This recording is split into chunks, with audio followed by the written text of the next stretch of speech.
Lorsque je médite, je fais exactement la même chose que tous les jours. Penser. Mais quand je médite, je tente de générer des pensées positives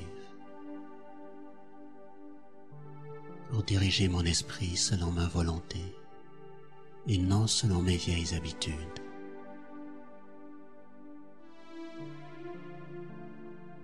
D'abord, je m'installe confortablement, détendu. Je laisse toutes les tensions se dissiper.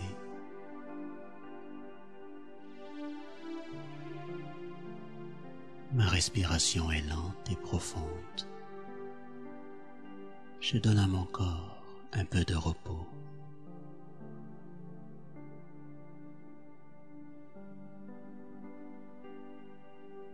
Je laisse le sentiment de paix occuper ma conscience.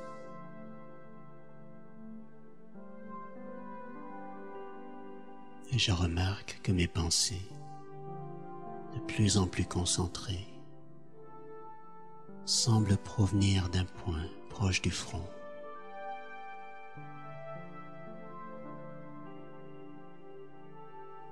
Je centralise toutes mes pensées en ce point au milieu du front. Un simple minuscule point d'énergie, si infime et si puissant.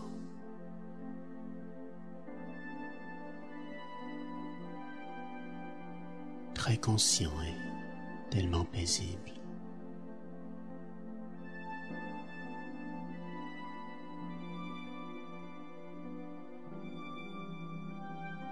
J'imagine que je suis une petite pointe de lumière, une lumière puissante et concentrée, comme une étoile qui rayonne continuellement.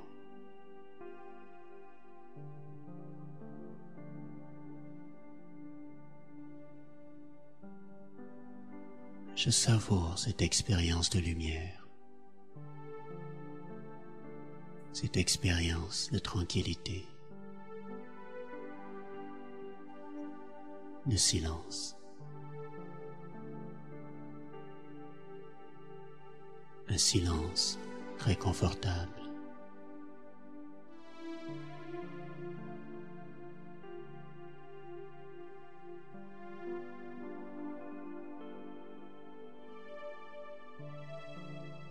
Je commence à m'interroger sur le type de personne que je suis. Quelles qualités je possède réellement?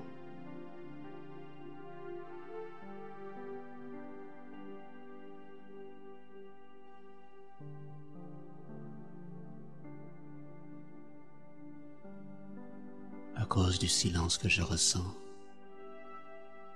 tous les bruits extérieurs et les interactions quotidiennes sont comme des scènes lointaines, comme un film, très loin de l'endroit où je me trouve à présent.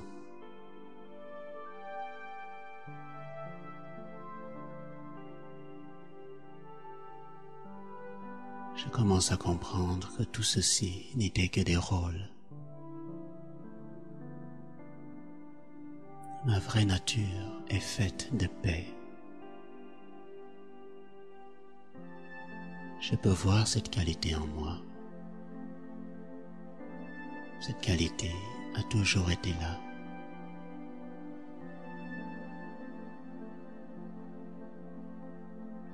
Et je me visualise en train de communiquer cette qualité aux autres, dans mes activités, dans mes paroles, dans mes pensées.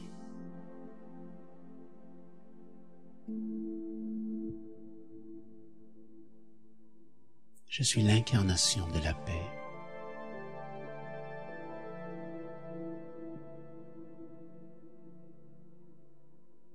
Je suis un être de lumière qui transmet sans cesse cette qualité de la paix.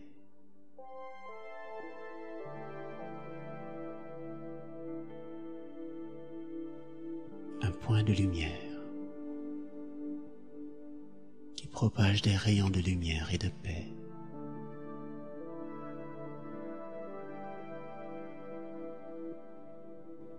Ces rayons très puissants recouvrent le monde d'une lumière très douce, comme celle qui m'habite.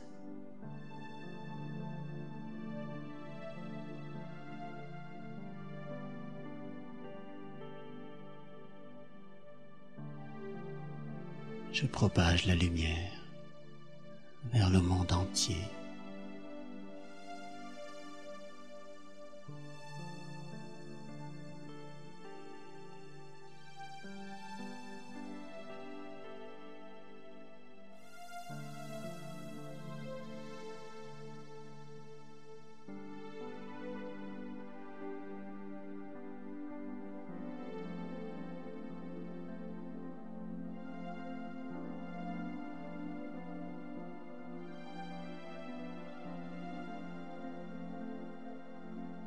Et très doucement, je laisse une toute petite pensée, comme un mince rayon de lumière, retourner vers mon costume physique.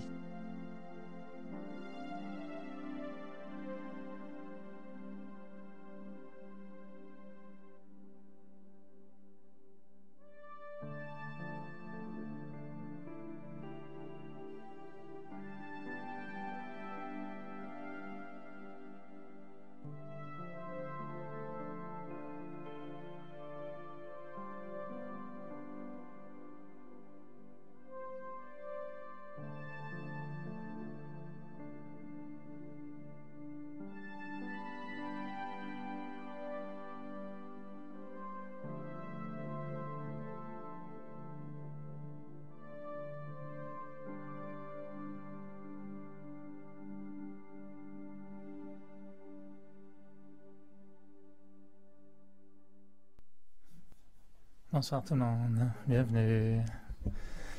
Content de vous retrouver, on est déjà mercredi. Alors, j'espère que vous allez bien. Oui. Ça vous tente d'aller un peu mieux. Là, j'espère que je ne vais pas vraiment vous compliquer la journée parce qu'on a un sujet un peu technique. Et j'espère que vous êtes un peu prêts pour une aventure cérébrale. Dès que ça commence à chauffer un petit peu, vous me dites, et puis on se fait une petite pause respiratoire, d'allègement, mais on va parler de la conscience. Et évidemment, c'est pas comme de parler de ces animaux de compagnie, parler des chats et des chiens, ça c'est facile, mais la conscience, c'est un peu abstrait comme concept. Seulement, c'est un sujet évidemment exceptionnellement important parce que on va vite comprendre que notre conscience détermine beaucoup de choses. Alors, je vais peut-être proposer plusieurs éléments. Puis comme je fais souvent, c'est un peu comme on prépare un repas ensemble. On va couper des carottes, après on va aller faire autre chose. On va passer à ça. Puis à un moment donné, vous verrez que tout ça a un sens. Puis quand on fait cuire tout ça, à la fin, normalement, vous allez dire « Ok, je comprends ce qu'il veut dire. » Mais il faut préparer tous les éléments. Parler de la conscience, en fait, ça va être parler d'abord de comprendre dans quelle trajectoire la conscience se situe dans l'expression de l'être. Et dans la philosophie du Raja Yoga, il y a une idée très simple qui est que ce qui anime ce que nous sommes est ce qu'on appelle l'anima, donc la vie, c'est l'âme. Et on se dit qu'il y a un fonctionnement très, je dirais, technique, en fait, très mécanique de l'âme. Et pendant très longtemps, l'âme était une identité très abstraite, très philosophique, très poétique. Tu sais, on de dire il a une belle âme. On parlait de l'âme un peu comme une rose invisible, imperceptible. Et dans la méditation, on découvre que l'âme n'est peut-être pas visible, mais on peut la percevoir, on peut l'entendre, on peut comprendre son fonctionnement. Et pour nous, l'âme s'exprime principalement par l'esprit, l'intellect et la personnalité. Et entre eux, ce sont trois éléments qui ne sont pas physiques. L'esprit n'est pas une partie du cerveau, c'est pas le cerveau ou du cœur, l'intellect non plus, et la personnalité non plus. Nous, on ne pense pas que la personnalité est inscrite dans l'ADN du corps.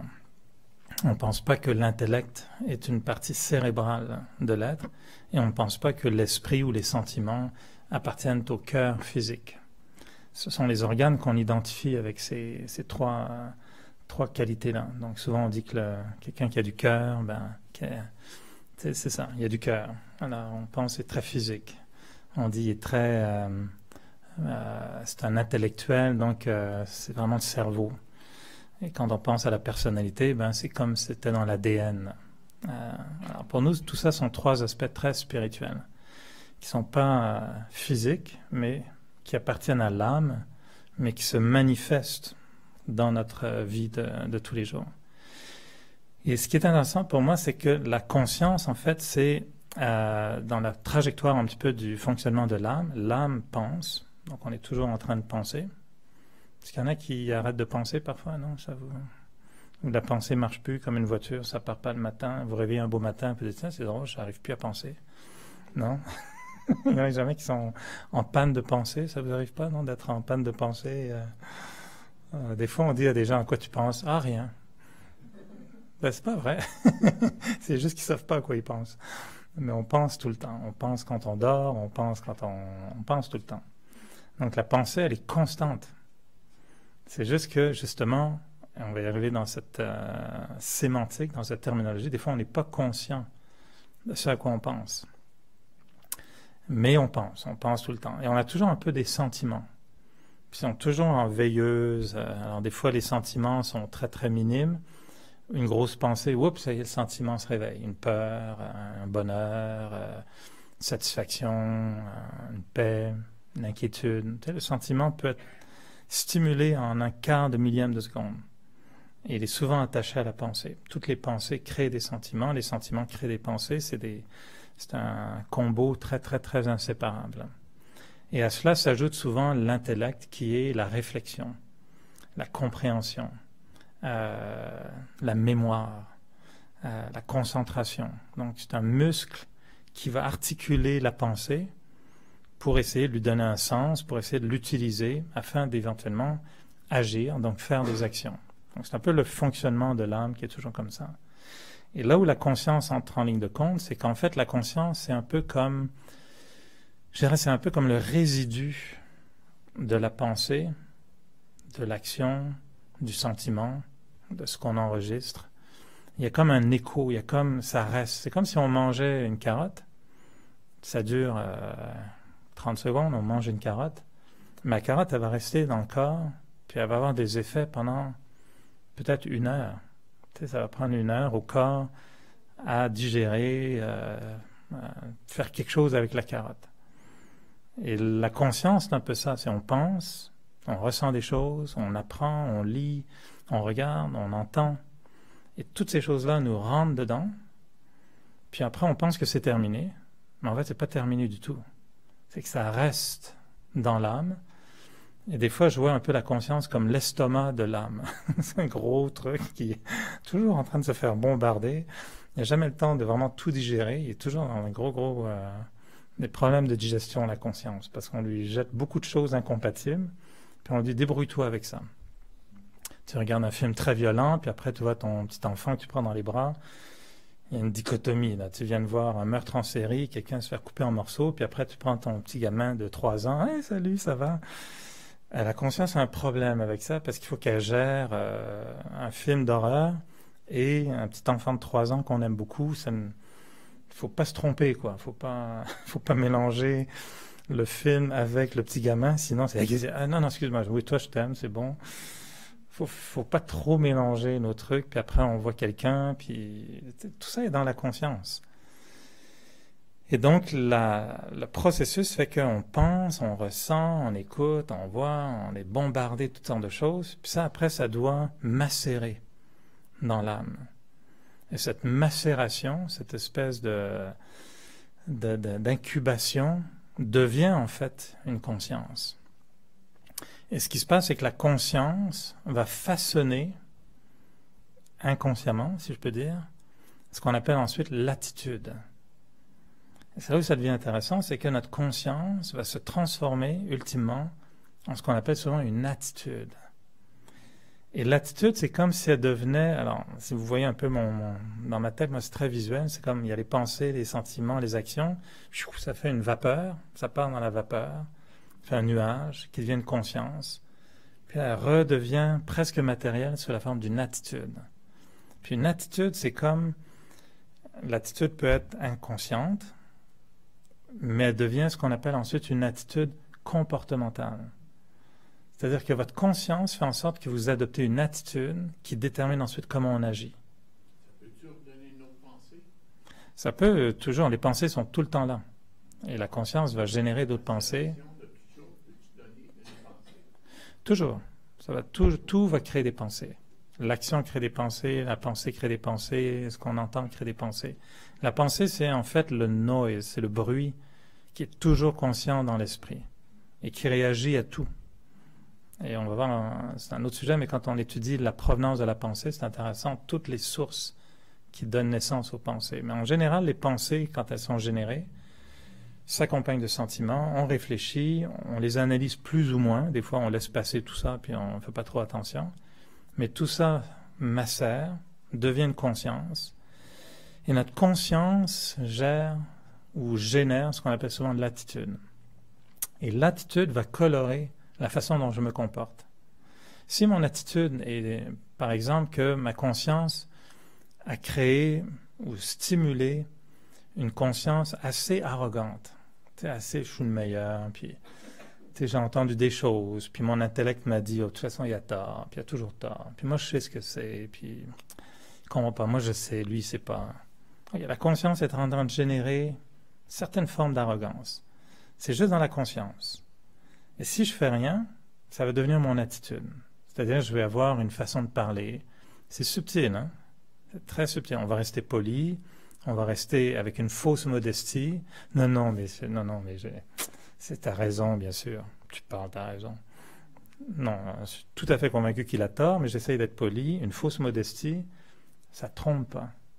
Même avec une expression de fausse modestie, les autres vont sentir, ah, il y avait une attitude, il était quand même arrogant, je trouve. Même si, verbalement, j'essayais d'être correct. Et l'attitude l'attitude colore mon action. Et donc, l'action, après, a un poids énorme, et parce que mon action devient finalement mes habitudes et devient ma personnalité.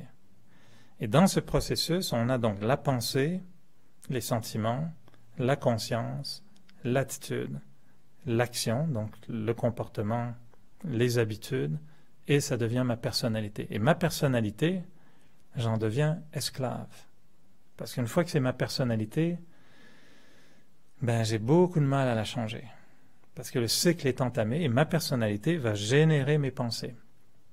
Si ma personnalité est par exemple d'être quelqu'un d'obsessivement ponctuel, ben j'ai rendez-vous à 4 heures l'après-midi. À midi, je commence à penser. Bon, là, il faut pas que je sois en retard. Je vais me mettre des post-it partout. OK, là, c'est grave. Là, tu sais, ça, c'est la personnalité d'une ponctualité compulsive qui est dans ma personnalité. C'est cohérent, c'est constant, c'est tous les jours. C'est à chaque fois que j'ai un rendez-vous. Rendez-vous veut dire, OK, là, il faut que je sois à l'heure. Pour toutes sortes de raisons, hein, parce que peut-être que j'ai raté l'heure de mon accouchement, puis c'était un gros problème, puis je suis venu en retard, puis ça va me... Non, je dis n'importe quoi, mais Freud dirait ça peut-être. T'es né 1 heure trop tard, ça te poursuit toute ta vie ensuite. T'es toujours obsédé par le fait de vouloir arriver à l'heure, parce que t'as raté ta naissance, puis c'était comme grave. Tu sais. Je dis n'importe quoi. Mais il y a des raisons inconscientes qui font qu'on veut être toujours à l'heure. Et ça devient donc un comportement, une attitude, une action, une personnalité qui génère ensuite des pensées et une conscience, et ça recommence, et c'est un cycle. On est dans ce cycle-là tout le temps. Alors, ce soir, ce qu'on veut étudier, c'est la puissance de la conscience. Et là où ça va être, on va faire un arrêt sur la conscience, là où ça devient intéressant, c'est que la conscience est attachée à une autre dimension qui s'appelle l'inconscience. Et cette zone-là, c'est la plus subtile. c'est la plus incomprise parce qu'elle est très invisible. L'attitude, elle devient presque sentie. Le comportement, il devient visible. Puis la personnalité, elle est compulsive. Tout le monde, là, on sait quelle est notre personnalité. Mais la conscience, on met au défi d'être capable de dire quelle est la conscience que quelqu'un d'autre a dans la salle. Impossible de savoir. Si on se parle un peu, on peut deviner un peu la personnalité, on peut deviner l'attitude, mais la conscience, invisible. Même nous, on a du mal à savoir à quoi ressemble notre conscience. Sauf quand elle se manifeste, puis qu'on appelle ça, par exemple, avoir mauvaise conscience. Puis on va dire, des gens vont dire, j'ai fait quelque chose, ça m'a marqué, j'avais vraiment une mauvaise conscience. J'en ai eu une mauvaise conscience, puis il y en a qui ont une mauvaise conscience par rapport à quelque chose pendant très très longtemps. Tu sais, ils vont dire, c'est vraiment... en anglais, on dit... Alors là aussi, on va parler, il y a un problème de langue. Parce que vous allez voir qu'en français, on est très limité avec un mot, conscience. En anglais, il y a the conscience, qu'on traduit par la conscience. Consciousness, qu'on traduit encore par la conscience. Awareness, qu'on traduit encore par la conscience. Donc on a en français juste un mot qui, bizarrement en anglais et dans d'autres langues, a beaucoup de différences. En anglais, quand tu dis I'm aware ou I'm conscious, c'est pas vraiment la même chose. En français, à moins que je me trompe, il n'y a pas de distinction. On est conscient ou on n'est pas. Et the conscience, c'est en français encore la conscience. Mais c'est pourtant toutes des variantes. Et donc la conscience, c'est très subtil, mais ce qui est conscient peut vite devenir inconscient. Comme par exemple, si on dit t'as oublié de nourrir ton enfant. Le lunch, j'ai complètement oublié de donner un lunch à mon enfant. Bon. OK, la personne va dire, c'est pas grave, tu sais. Un médecin va dire, hey, allô, as-tu conscience de ce que tu viens de faire? Et quelqu'un va faire quelque chose en disant, non, c'est pas grave. Puis une autre personne va dire, non, c'est très grave. Ça veut dire que tu n'es pas conscient de ce que tu es en train de faire. Tu sais ce que tu fais, mais tu n'es pas conscient de toute la ramification de ce que tu es en train de faire. Donc, il y a une distinction entre savoir et être conscient de. C'est là où la conscience devient très subtile. Tu as des grands intellectuels qui savent des tonnes de choses, puis qui ont un problème de conscience. On va dire, moi je me souviens très très très bien les premiers jours qu'on a introduit la notion de recyclage. Je me souviens exactement, j'étais dans l'Ouest canadien, en Alberta, puis un jour quelqu'un m'a amené un bac, puis il m'a dit là il faut recycler. Pour moi c'était vraiment du genre, là tu m'ennuies vraiment, parce que non, moi j'ai pas, non, qu'est-ce que tu me dis là? Il faut le plastique d'un côté, le papier, non, il y a des poubelles, regarde, c'est comme ça que ça se passe.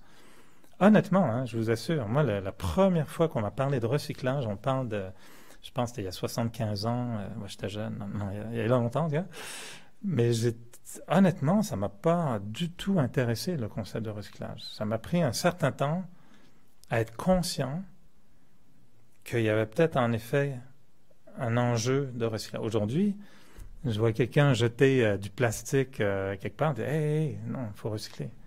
Tu sais, quand dans un magasin, ils disent, vous avez besoin de votre facture, tu dis, oui, des fois je dis non, puis je vois, ils la jettent dans une poubelle. Je dis, là, vous recyclez pas. On est rendu là. Tu sais, maintenant, la paille, ça va devenir un objet de terreur. Tu sais, quand tu vas avoir une paille, tu vas dire, c'est très mauvais, ça. La pauvre personne, quoi, qu'est-ce que tu dis? Une paille, c'est pas bon. Il y a 10 ans, une paille, quelqu'un t'aurait dit que c'est pas bon une paille, on n'aurait même pas compris le concept. Mais le jour où tu vois sur Facebook une tortue qui est en train de mourir parce qu'elle a une paille enfoncée dans son nez, puis tu as des bénévoles qui essayent d'enlever la paille pour juste sauver la vie d'une tortue géante qui a mis 15 ans à arriver à maturité puis qui est en train de mourir à cause d'une paille que quelqu'un a jetée dans la mer, ta conscience commence à changer. Et on dit que l'évolution d'une société est basée sur l'évolution des consciences. Alors, vous voyez où est-ce qu'on s'en va? C'est que la conscience, elle est la plus invisible, et en fait, on va se rendre compte que c'est elle la plus importante. mais c'est la plus négligée parce que ne sachant pas trop ce qu'on lui fait,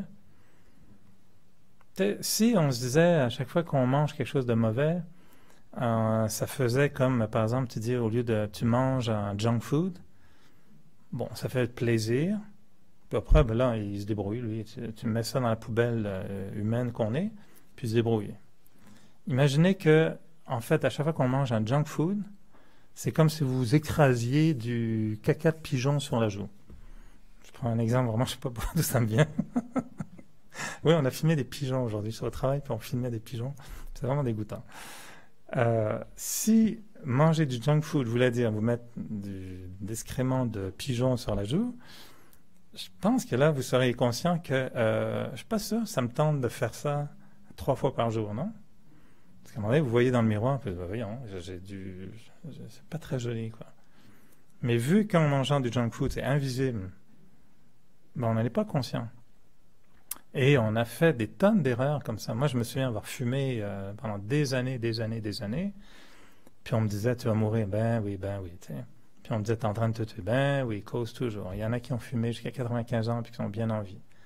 Ça a pris des années avant qu'un jour, on puisse dire, là, je suis conscient des dangers de la cigarette. Puis quand vous voyez quelqu'un mourir d'un cancer du poumon, que vous aimez cette personne, là, la conscience commence à mordre. C'est ce qu'on appelle en anglais, your conscience bites. En français, on n'a pas ce mot-là, la conscience qui mord, mais on a le remords. Elle mord 2 fois plus. En français, on est vraiment très... C'est notre background catho qui fait ça. Elle mord 2 fois plutôt qu'une, elle remord. Mais c'est vraiment subtil, cette conscience. Et le problème de la conscience, c'est qu'elle a cette espèce de tiroir qui dit, tiens, mets donc ça dans l'inconscient, ça va être beaucoup plus simple à gérer. Tu fais une grosse erreur. Oh, shoot, j'ai fait quelque chose de mal. On pourrait aller dans le remords, dans la conscience, mais notre problème, puis ceux qui étaient là quand Denise est venue faire sa conférence, ben, en tant que souvent un catholique, la conscience, la mauvaise conscience, donne naissance à la culpabilité. Et ça, c'est vraiment, ben là, tu te tapes, tu te frappes, tu dis, oh my God, je suis pas bon, j'aurais pas dû... Puis on s'accuse, puis on s'en veut, puis on a des remords, puis ça reste sur notre conscience. Puis tu as un problème, on va dire même, l'extrême va dire tu as un mort sur la conscience. Ça, c'est quand tu veux vraiment la paille là, que tu as jetée dans l'océan, ça va tuer quelqu'un. Tu as un mort sur la conscience. C'est-à-dire, bah, okay. Tu culpabilises. Donc la conscience, des fois, peut être lourde. Et pour éviter ça, souvent, ben, on jette ça dans l'inconscient. Beaucoup plus pratique, puis on recommence à faire la même erreur. Putain, ça va très bien. On n'est pas conscient. Et là où ça pourrait très bien fonctionner, c'est ce qui se fait d'ailleurs chez la plupart des êtres humains, c'est que la conscience est très limitée. Conscience technique. C'est-à-dire, tu as rendez-vous à 4 heures, ok, le seul but de ta conscience, c'est de te rappeler d'aller à ton rendez-vous, pas être en retard.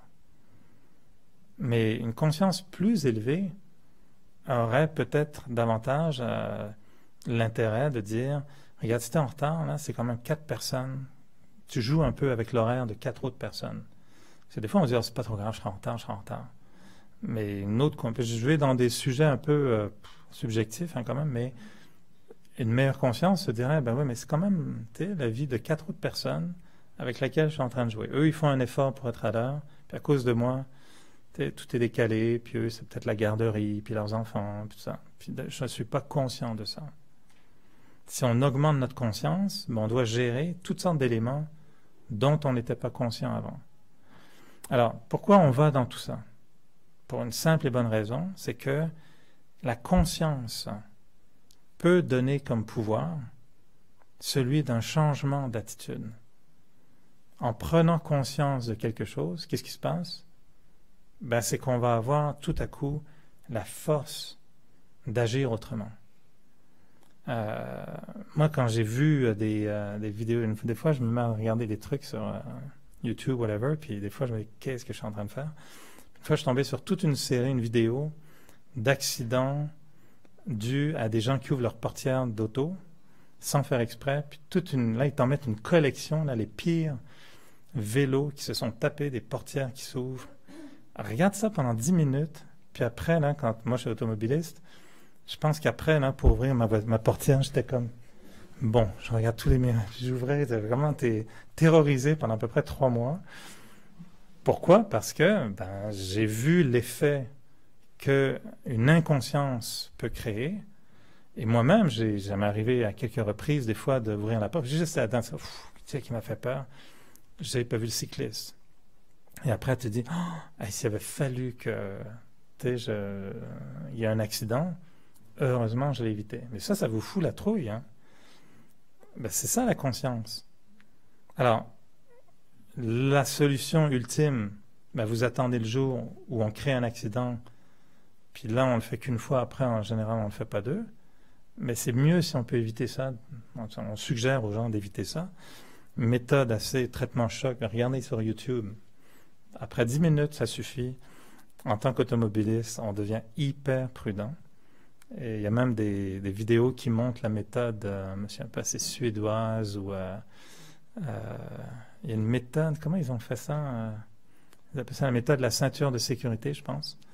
Et enfin, c'est un truc avec la ceinture où en se forçant à remettre la ceinture, tu es obligé de regarder par derrière. Parce que c'est un truc comme ça. Et puis ils vont dans ce pays-là, j'ai oublié quel pays, ils ont des publicités à la télévision. Sûrement ces pays-là, parce que comme les Pays-Bas, hein, c'est beaucoup de vélos et beaucoup d'accidents, donc des morts, tu peux juste ouvrir ta portière, tu es pressé, tu fais pas attention, tu n'es pas conscient, tu crées un accident, la personne est paraplégique. Là. Toute sa vie, tu viens de foutre en l'air la vie d'une personne juste pour une fraction de seconde de quoi? D'inconscience. Alors, c'est là où on devient tout à coup préoccupé par OK, il faut être conscient. Être conscient de bien des choses, mais pas conscient au point d'être terrorisé par sa conscience. Ça ne serait pas une bonne idée non plus d'être toujours parano sur les consciences, de ne plus pouvoir vivre parce que, bon, je mets un pull, oui, mais là, je fais peut-être la mort, il y a peut-être des enfants qui ont travaillé sur mon pull. OK, là, on se calme, à un moment donné, il faut gérer ça.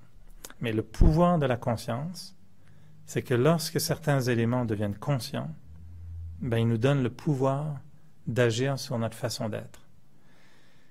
Et dans notre évolution spirituelle, ce qu'on veut, c'est se transformer.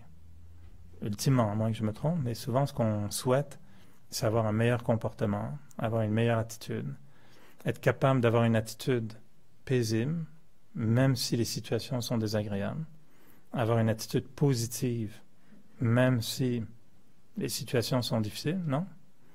C'est un peu ça qu'on souhaiterait. Hein? On sait qu'on ne peut pas trop changer tout le monde. Par contre, si on peut changer soi-même, on a fait un pas. Seulement, quand on essaye de changer une attitude, on se rend compte que c'est très dur.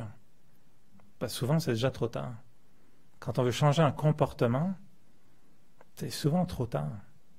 Parce qu'il est compulsif, il est une habitude, il est ancré dans un espèce de mécanisme très fort qui fait penser à ceux qui ont des accoutumances. C'est très dur d'abandonner une accoutumance, une mauvaise habitude, ce qu'on appelle les mauvaises habitudes. Et changer une mauvaise habitude, c'est très, très, très, très difficile. Sauf si, à un moment donné, on va jouer sur la conscience. C'est pas que la conscience doit être « Ah, combien cette habitude est mauvaise ». Parce que des fois, c'est pas ça l'équation. Moi, j'ai souvent donné cette expérience où j'avais vu une baleine dans le fleuve Saint-Laurent, etc. Puis le moment où j'ai eu ce contact avec la nature, ça m'a tellement fait un bien sur une ouverture vers wow, la vie, là, c'est tellement beau. C'est tellement important de bien vivre, de vivre une vie saine, etc. que sans faire d'effort, j'ai jamais touché une cigarette après ça. Et j'avais essayé d'arrêter de fumer, mais des dizaines de fois, sans succès. Les patchs, les chewing-gums, les trucs dans les oreilles, tout. J'ai tout essayé. Il n'y a rien qui pouvait arrêter la cigarette. Rien. Puis j'ai même été dans des... ici à Montréal, il y avait des sessions, on te met pratiquement du scotch tape sur les yeux. Puis là, on t'oblige à regarder les poumons bleus qu'on ouvre. Puis regarde, voilà, ton poumon, si tu continues à fumer, puis ton cerveau, puis ta peau. Puis vraiment, on regardait des films d'horreur toute la soirée. Puis après, ils nous servaient de l'eau avec des petits biscuits granola pour dire, voilà, ça c'est l'alternative. Puis pour moi, c'était comme, bon, ni l'un ni l'autre m'inspire vraiment. Et même ça n'a jamais réussi à me faire arrêter de fumer. Mais de voir une baleine à quelques mètres, là, puis de voir la puissance de la nature, la beauté de tout ça, c'est comme s'il y avait un switch dans ma conscience. Puis c'était comme si tout à coup, c'était « Wow, ok, non, je veux vivre autre chose. Hein. » Et tout à coup, la cigarette avait plus sa place. Puis je trouvais que c'était vraiment fascinant de voir combien ça n'a pas été justement un changement de comportement par la conscience qui se dit « ça, c'est mauvais ». Parce que ça, on le sait que c'est mauvais. Moi, j'avais essayé un jour d'arrêter d'exagérer les choses. Ouais, c'est pas essentiel, ça tue personne. Mais je me rendais compte que j'avais du mal à être juste straight. Si je sais pas, t'as vécu telle chose, ben raconte-le tel quel. Mais j'aimais bien être un peu dramatique, toujours exagéré. Puis souvent, ma conscience me disait hey, « tu me mens, là. » Il n'y avait pas 12 personnes, il y en avait 2. Tu sais, t'es pas obligé de dire 12, il y avait juste 2. Il y avait beaucoup de monde, ouais, il y avait 2 personnes. Et un jour, je me suis dit, bon, allez, on va juste dire les choses telles quelles. Et je me sens, juste pour un tout petit truc ridicule comme ça, c'était super dur. Parce que le comédien prenait toujours le dessus. Parce que moi, j'ai un comédien qui vit en permanence à l'intérieur. Puis il veut toujours faire sa grande performance. Puis dire qu'il y avait 12 personnes pour dire qu'il y avait beaucoup de monde, non. Il y en avait 22, c'est beaucoup mieux. Non, il y en avait 12. Et d'être capable de juste dire les choses telles quelles, je me suis rendu compte que c'était pas évident. Et c'était invisible, hein, c'était pas un truc que j'ai dû confesser à personne en me faisant soigner par un psy. C'était juste un exercice de me dire combien on peut changer des choses. Puis j'ai souvent mentionné des toutes petites habitudes. Essayez de changer des toutes petites choses. Il y en a qui, quand ils se brossent les dents, ils mettent de dentifrice partout, sur l'évier, par terre, sur les miroirs. Puis en général, s'ils sont mariés ou en couple, l'autre conjoint ou la conjointe va dire « Écoute, comme ils disent, ferme ta bouche quand tu te brosses les dents. » tu sais. Puis il y en a qui vont vivre comme ça pendant des années. Hein.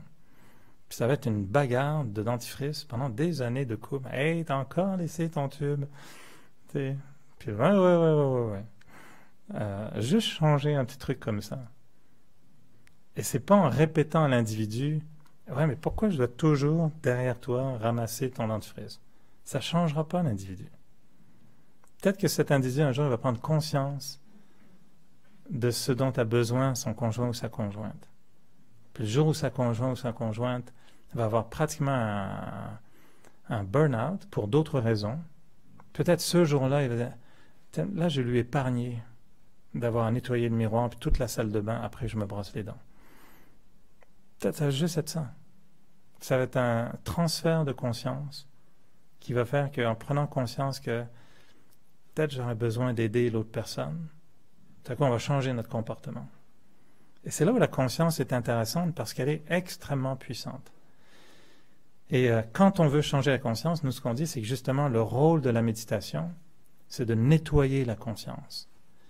Et ce qu'on a comme problème, c'est qu'on ingurgite tellement d'idées, de pensées, d'informations, de savoir, de projections, de films, d'audio, de toutes sortes de choses mélangées, que notre conscience devient un peu comme une espèce de grosse soupe vaseuse, indigeste, lourde à porter, qui génère beaucoup plus d'inconscience que de conscience, et qui fait qu'on opère un petit peu au radar, à l'aveugle.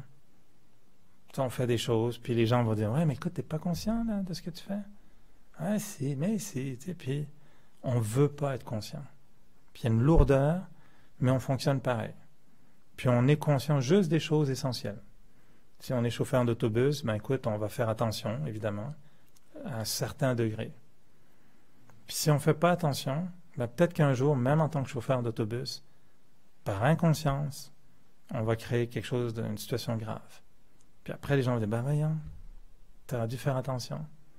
Et puis un chauffeur d'autobus qui prendrait 2-3 verres de vin le midi puis qui retourne faire son job, on dirait, c'est pas grave, c'est pas grave. Ben là, non, hey, c'est très grave, là. Mais il n'en est pas conscient. Alors pour nettoyer la conscience, ce qu'on fait, c'est justement, c'est méditer. Et qu'est-ce que fait la méditation? La méditation cherche à transformer la conscience. Et c'est là où on va aller dans la phase finale de cette technicalité de la conscience, Qu'est-ce qu'on a comme choix de conscience? C'est quoi les différentes couches de conscience? On va parler souvent, par exemple, il y a des consciences où les gens vont dire une conscience très matérialiste. Il y a des gens, leur conscience est très matérialiste. Puis ça se termine toujours par des « t'as acheté ça où? Ça coûte combien? Ça vaut combien? T'as vu le chapeau qu'il n'y a pas? Ça doit coûter cher. Hein? À la voiture, ah oui, ça vaut tant. » Il y en a, on dirait qu'ils voient des étiquettes de prix partout. Ils voient quelqu'un habillé, là, puis ils voient toutes les price tags, ils voient toutes comment on appelle ça, l'étiquette, le prix, sur toutes les choses. Moi, j'ai aucune idée, des fois, le prix de certaines choses. Il y en a, ils sont très, très, très conscients du prix. C'est ça leur conscience matérialiste. Il y en a qui ont des consciences très de rôle, role conscious, on appelle ça des consciences de rôle. Ils voient quelqu'un tout de suite, c'est qu'est-ce que tu fais? T'es qui? Qu'est-ce que tu fais? T'es adjoint au premier ministre? Oh, wow, OK. T'es éboueur? Hein? OK. OK, au suivant, tu sais. All right, OK. Très conscient du rôle. Conscient de qui fait quoi. Ces gens-là, ils font ce qu'on appelle du name dropping en anglais. Hein? C'est toujours, ben moi je connais tel, tu sais, les chefs d'entreprise, ils aiment beaucoup, beaucoup s'entourer de gens avec des rôles, avec des titres. C'est ça leur importance. Il y en a qui ont des consciences intellectuelles. Ils sont vraiment perdus dans leur intellectuel, puis c'est pas intéressant. Conscience intellectuelle. Tout est cérébral. Des gens, on va dire, sont très, très, très cérébraux. C'est toujours compliqué leur truc. C'est ça leur conscience. Dès qu'ils sortent dans la rue, ils calculent. Ça, c'est à peu près 200 mètres, 250 mètres, la voiture va à tel kilomètre. OK, tu sais, chacun pense différemment. Hein. Des consciences, il y en a, c'est de la philosophie. Des consciences philosophiques, ils planent un petit peu. Ils sont toujours dans des concepts. Alors, il y a toutes sortes de consciences. Puis on pourrait continuer. Hein. La liste du type de conscience qu'on peut avoir varie beaucoup. Les êtres religieux ont des consciences très religieuses. Tu sais, c'est conscient de Dieu. Là. Ça peut être ça aussi. Alors, dans la conscience, dans la méditation, on va par exemple parler de deux grandes consciences. Ce qu'on appelle la conscience du corps ou la conscience de l'âme. Pour dissocier par exemple la conscience de toutes mes pensées associées à mon corps, à mon identité physique. Je suis un homme, je suis québécois, je mesure tant, je pèse tant, j'ai telle apparence, j'ai telle profession à la limite, c'est très physique. Et on va développer ce qu'on appelle une conscience du corps. Ce qui veut dire que notre conscience d'être est définie par qui je suis physiquement. C'est pas faux.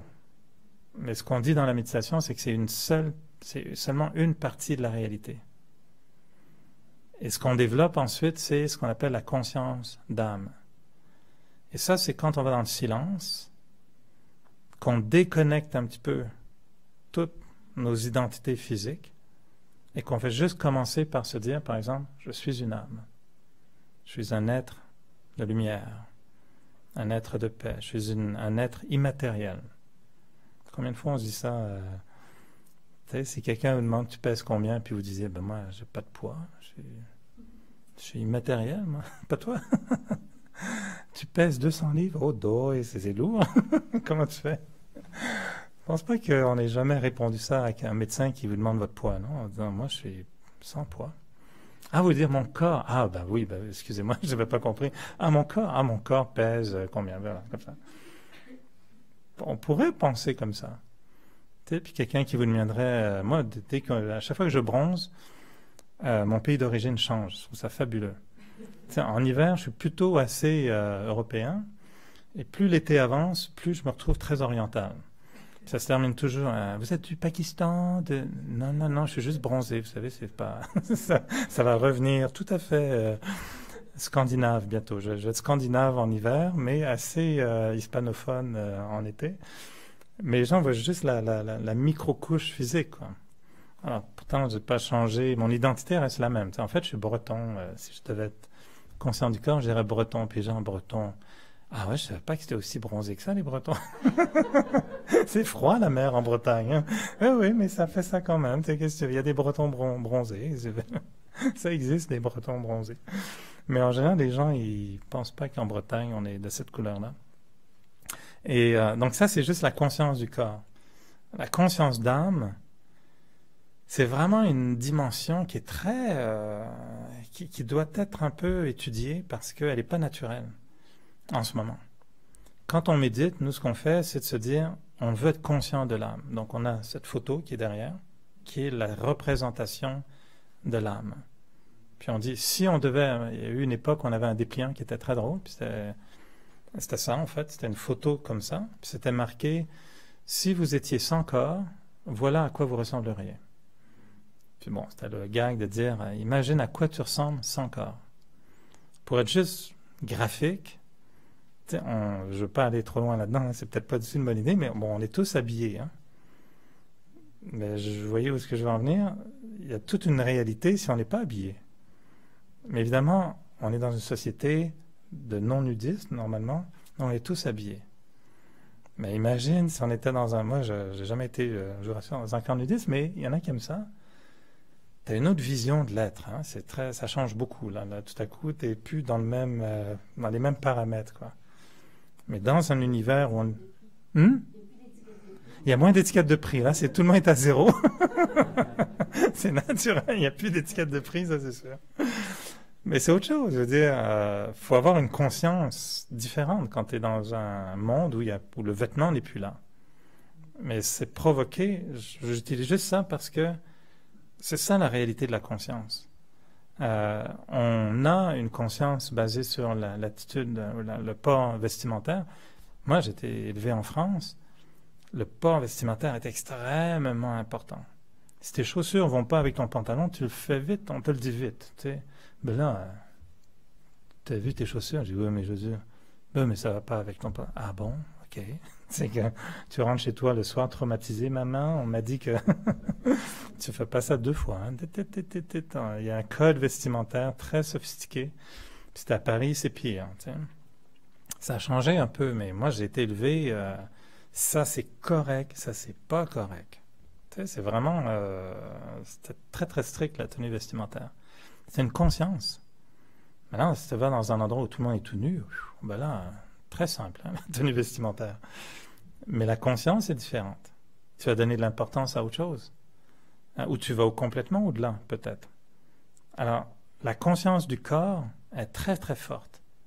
Et ce qu'on essaye de faire en méditation, c'est de se dire, mais toute cette portion qui est en moi, que je ne vois pas dans le miroir, que personne ne voit, mais que je sais qu'il existe, ma personnalité, ma sensibilité, mon unicité en tant qu'être, la subtilité de ma pensée, de ma conscience. Qui suis-je vraiment? Au-delà de t'enlèves les vêtements, t'enlèves le corps, t'enlèves le rôle, l'étiquette, t'enlèves la nationalité, t'enlèves la religion, qu'est-ce qui reste? Parce que l'être, quand il est né, on lui a mis toutes ces étiquettes. L'âme, quand elle est venue dans le corps, elle n'était pas catholique ou chrétienne ou musulmane ou juive. On l'a éduquée comme ça. Mais si, moi j'aime toujours cet exemple, j'ai connu des gens qui ont découvert leurs parents naturels très tard, à plus de 30 ans. Et tout à coup, tu découvres à 30 ans que tes sources, tes origines, et moi j'avais un ami, on était tous convaincus, mais lui il dit « Ah, ça m'intéresse pas, ça m'intéresse pas ». Puis un jour il m'appelle et me dit « Hey, je suis en train de trouver ma mère biologique ». Puis je dis « Ah bon, il y a 5 ans tu me disais que ça faisait aucune différence, ta maman c'est elle ». Il a retrouvé sa mère biologique, qui était autochtone, Première Nation, son père biologique des Premières Nations. Puis il se dit « Hey, je suis un autochtone ». Pour bien des gens, c'était comme « Hello », c'était comme un peu... on l'avait deviné, mais lui était convaincu de ne pas être autochtone. Comment tu appelles ça? Un Mowgli ou un Tarzan typique, tu sais, qui ne savait pas qu'il était un être humain. Puis un jour, on dit « Non, t'es pas un singe, t'es un être humain ». Et cet individu, à l'âge de 30 et quelques années, découvre qu'en fait, son identité peut-être n'est pas blanche catholique. mais qu'elle est plutôt basanée autochtone, Première Nation. Il a complètement changé à un moment donné. Il s'est retrouvé dans des réserves autochtones, à connecter avec des gens d'une autre culture, d'une autre langue. C'est un sérieux questionnement sur le qui suis-je, ça. Quand tu t'es défini toute ta vie avec des étiquettes très spécifiques, puis qu'un jour tu découvres que waouh, c'est pas ça. C'est moi, la blague, j'ai souvent blagué, parce que c'est vrai que dans la famille, je suis le plus bronzé de la gang. Puis dans les photos de famille, des fois, ça fait un peu bizarre, tu sais, le gars, tout le monde dit, c'est qui lui? Ben, c'est mon frère. Ah ouais? C'est blanc, c'est brun, c'est... Même... oui, oui. Puis moi, la blague, je disais toujours, ouais, le jardinier du Mexique il était mignon. Hein? Puis je me disais toujours, si un jour on me disait, Eric, il faut qu'on te le dise, hein? Ton papa. Et là, ben, c'est les mojitos, hein? Va dans le sud, tu vas le trouver. Je me disais, qu'est-ce que je fais si on me dit ça un jour? Ça va-tu changer qui je suis?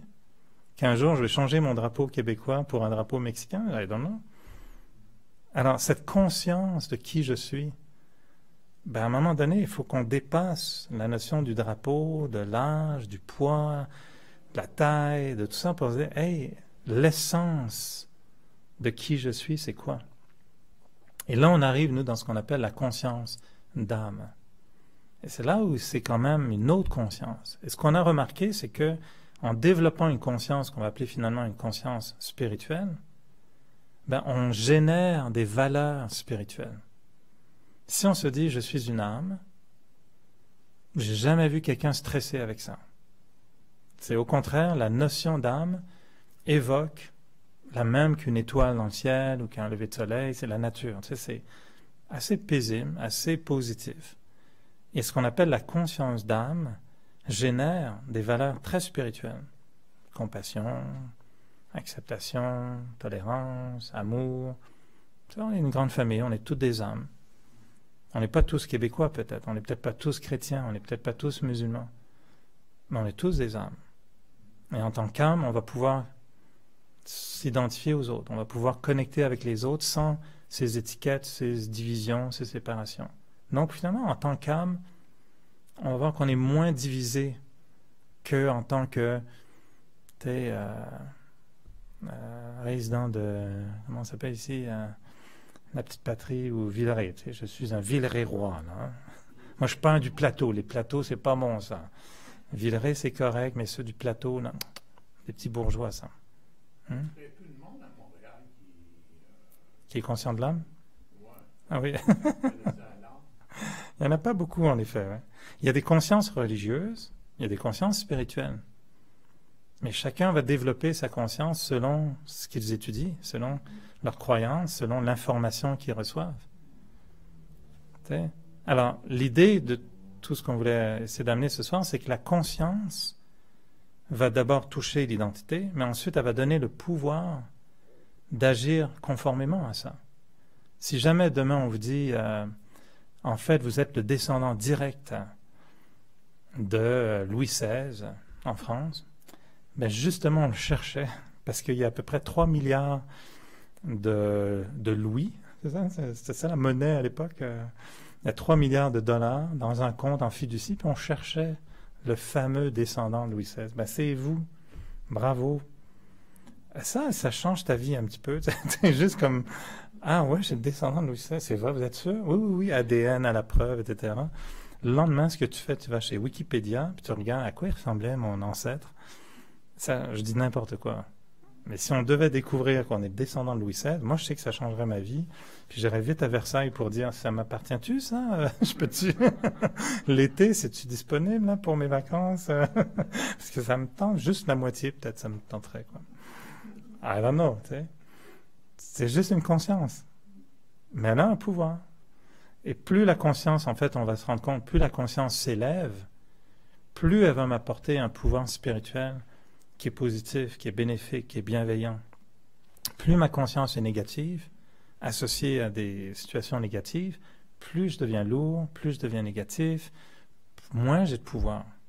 Tu sais, plus je suis confus, moins mon attitude est bonne, moins mes actions sont bonnes, plus ma conscience bite, j'ai des remords. Puis c'est le cycle vicieux qui fait qu'on est dans une phase descendante. Hein.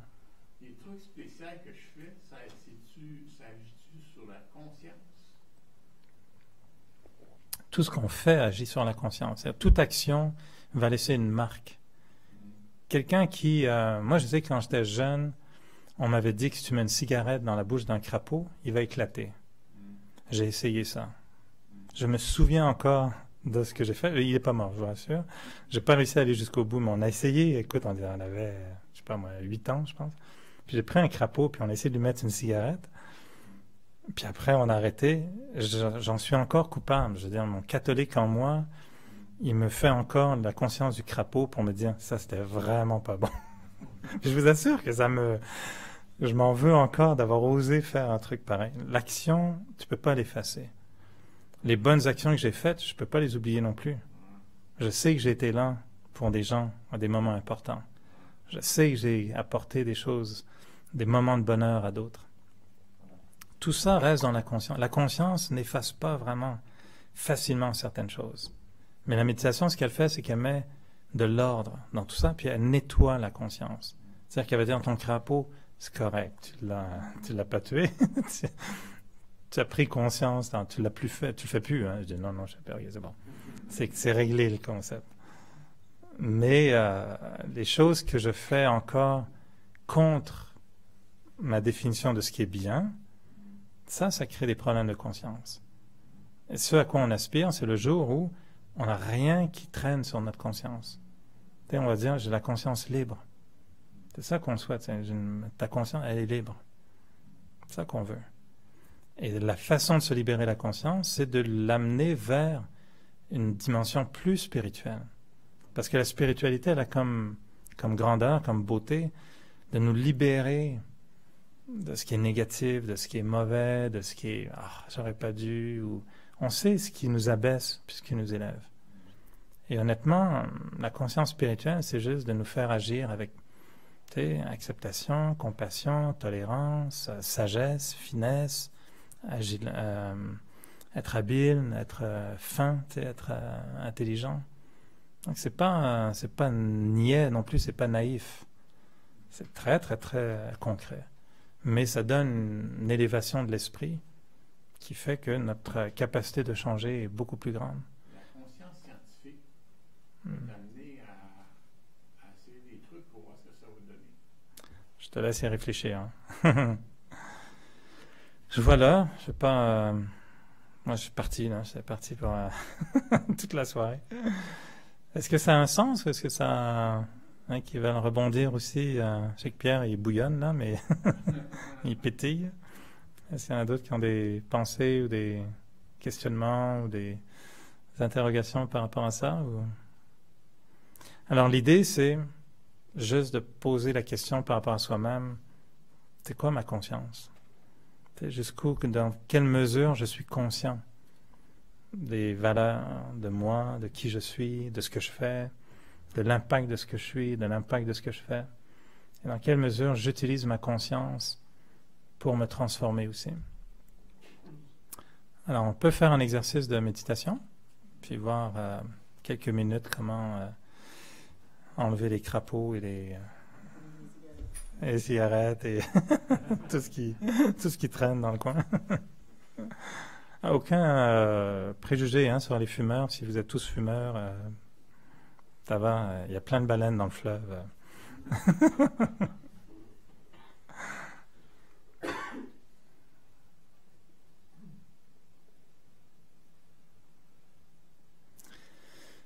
Alors, je vous invite à prendre une position agréable, confortable physiquement, histoire de bien détendre le corps.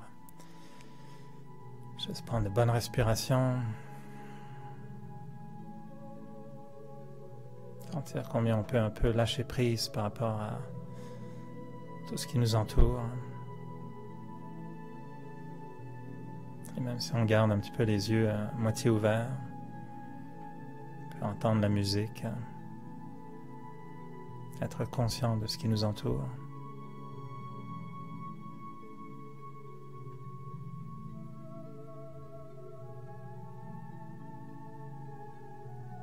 En devenant de plus en plus attentif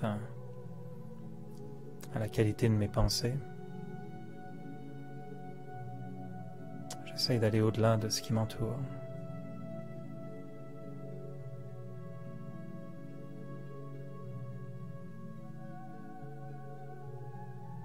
Même si je peux voir mon corps physique, en sachant que c'est une identité à laquelle je me suis attaché pendant très longtemps.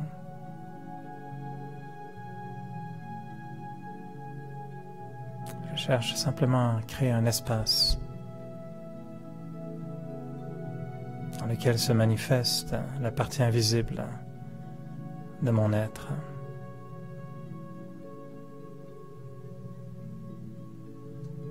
Mes pensées, mes sentiments,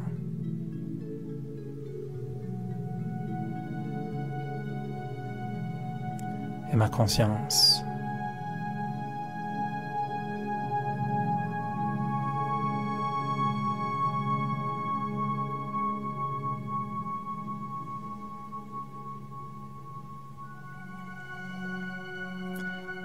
Juste de prendre conscience combien je peux créer des dizaines et des dizaines de pensées.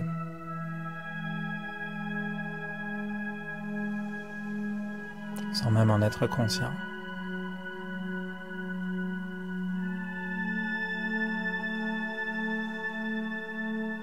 Et pourtant, si je ralentis le rythme de mes pensées,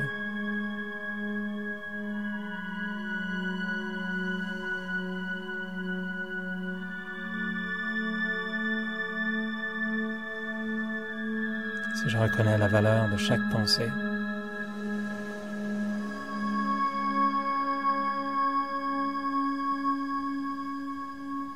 je commence à utiliser mes pensées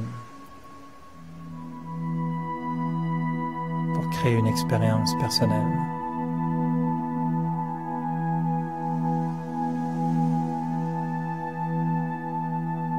Peut-être une expérience de paix, une expérience de tranquillité.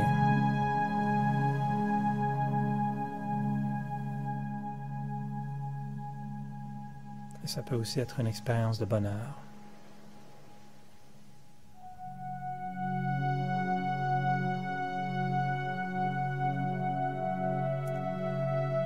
Je choisis les pensées en conséquence.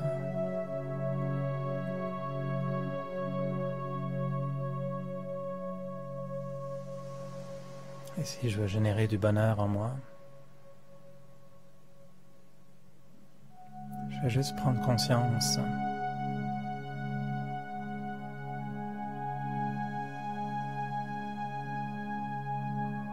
des différentes réalités qui me procurent du bonheur.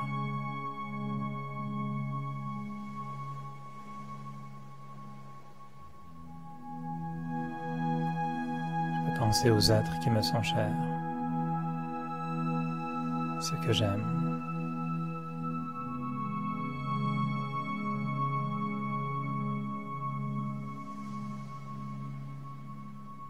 Et juste me dire combien la présence de ces gens dans ma vie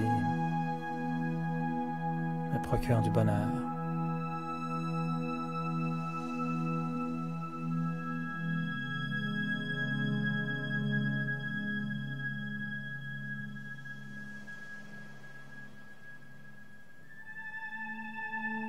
Voir des sourires, des accolades,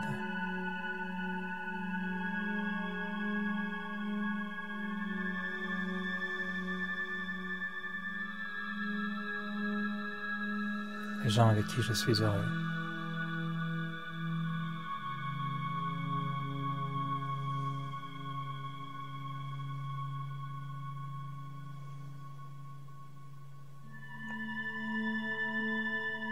Et je cherche comme ça d'autres sources du bonheur. Et même si ce sont des bonheurs temporaires,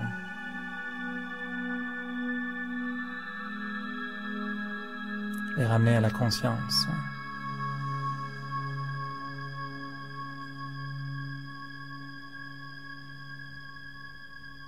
Être conscient de la chance que j'ai de pouvoir vivre certaines choses que je vis dans ma vie. Peut-être des moments en contact avec la nature.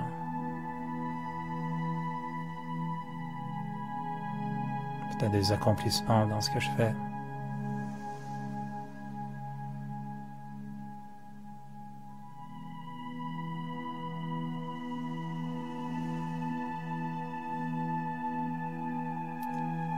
Je peux même devenir conscient du bonheur qui m'attend dans le futur.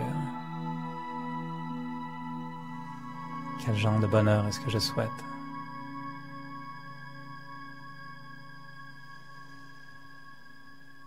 Quel est le bonheur qui m'attend?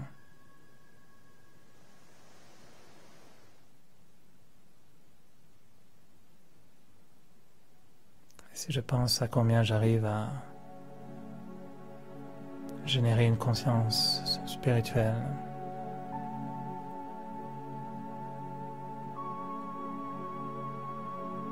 une conscience basée sur des valeurs plus grandes,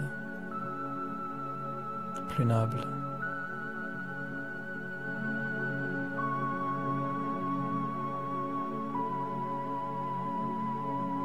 J'arrive à concevoir que le bonheur peut naître simplement en moi, dans ma façon d'être, dans ma façon d'aborder la vie.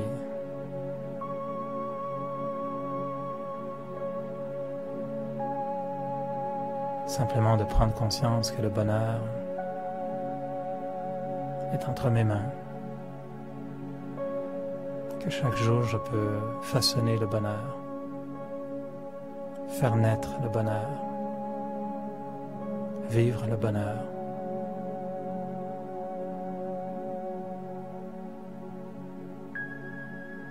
Prendre conscience que je n'ai pas à attendre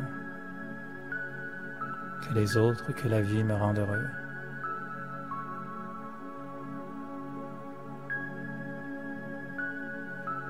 Et prendre conscience que je peux générer le bonheur moi-même.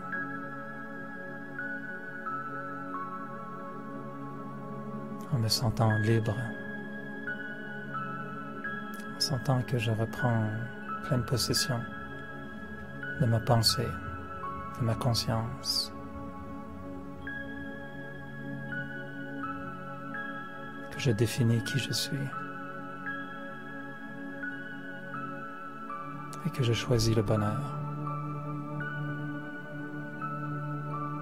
que je choisis de semer le bonheur, de l'intégrer dans ma relation avec les autres, de voir le bonheur dans ma relation avec la nature.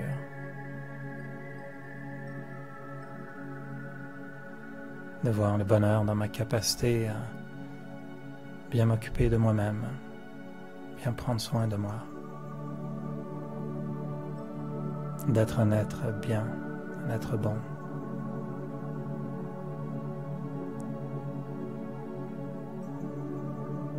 Alors ma conscience me dit que je suis le bonheur. Faut juste que je ne l'oublie pas.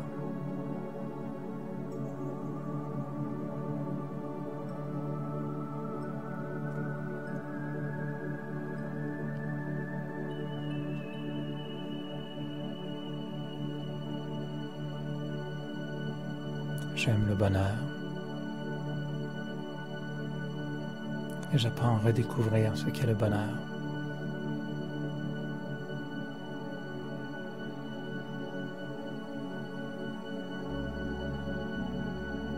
Et ma conscience me permet d'injecter plus de bonheur dans ma vie, à tous les jours.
Alors,